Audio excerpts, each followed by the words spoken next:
And then we get to number 9.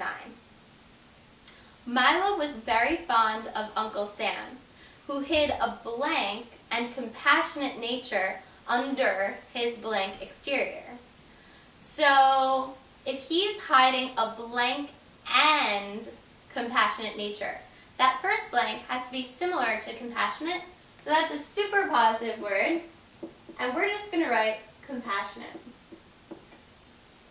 Then our second blank says that he's hiding this great compassionate nature under a blank exterior.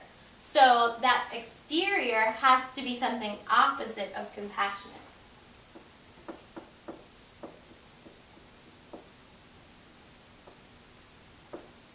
So looking at our answer choices, A says charming for the second blank. Now charming is positive, and we're looking for something opposite of compassionate, so that's out. Letter B says gruff.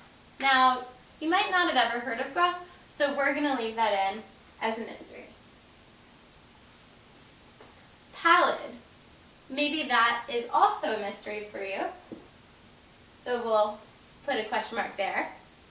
Highbrow. Now, if something is highbrow, that's really good, and we're looking for the opposite of compassionate. So that doesn't really fit here at all, so we get rid of that one. And then E, crotchety. So you might not have heard of it, but if you have, it's a really funny word. And it would be the opposite of compassionate, kind of an old, not really that nice kind of man. So that definitely makes sense. Then just looking at the first blank, we have benevolent for letter E, which we've talked about time and again in terms of the prefix bene.